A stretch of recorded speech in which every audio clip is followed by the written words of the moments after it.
What if you could have small, lightweight, and affordable lenses that are fast and sharp and still have a little bit of character? Let's talk about the Thypoch.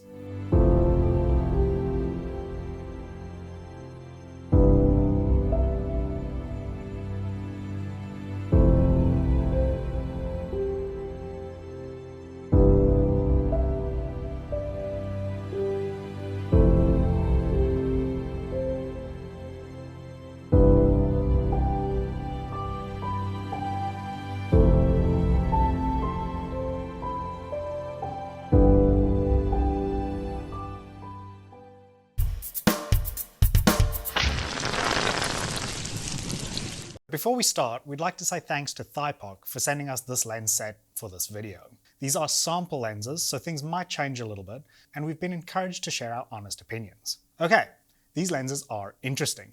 Thypoch is the sister company of DZO, and they've based their design off of their Simera photo lenses, but they've been rehoused into cinema bodies. They're full-frame prime lenses, they're super compact, ultra lightweight. They all weigh a little bit different, but they're in between 380 and 460 grams. So they're great for throwing on a gimbal. You can get autofocus with the DJI Focus Pro, and they might actually be perfect for the Ronin 4D. They're also pretty fast at t1.5. We have the 28, 35, 50, and 75mm to test out today, with Thypoch releasing more focal lengths later. They have a metal design and feel very decent for their small size, with focus and aperture rings weighted evenly across the lenses. Speaking of, they have geared focus and aperture rings with long focus throws, and their fronts don't extend while focusing, which is fantastic for those of us that like to use clamp-on matte boxes. That being said, the filter threads are inconsistent at 62, 67, and 72mm, and their filter size isn't listed on the lenses, only on the plastic lens caps, which aren't great by the way, and we found this pretty annoying. We did get around this with step-up rings and nicer lens caps, but we do prefer cinema lenses to have consistency for better compatibility, and after all, wasted time on set is money lost. The lenses are going to be available in Sony's E-mount and potentially other mounts in the future. For now, let's talk about the image that you get out of these lenses. They use ASPH, HRI, and ED lens elements. Don't worry, we're not lens engineers, but apparently this means that we should get a relatively sharp and clean image with good contrast and color fidelity, and well-controlled chromatic aberration. And because of the ED elements, all of this should be possible with relatively small designs.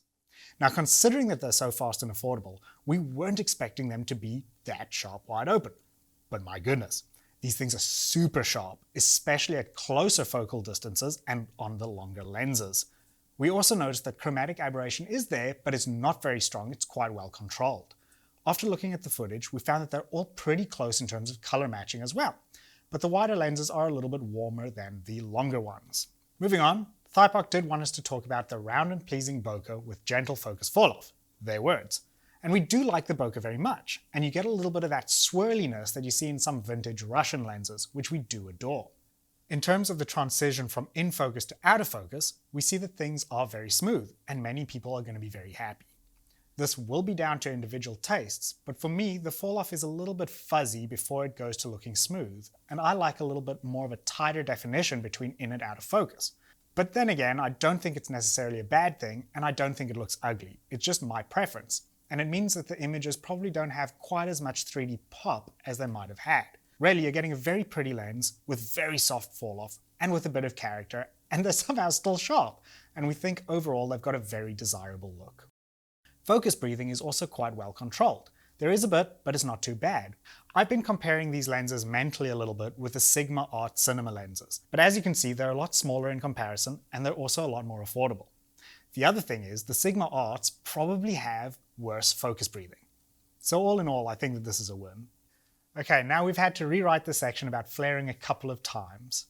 When we first got the lenses, we noticed that we were getting blue flaring, which was interesting and is definitely desirable for some people. But we later tested them again, and when we were shooting together on our own cameras, Taylor got red flares and I got purple.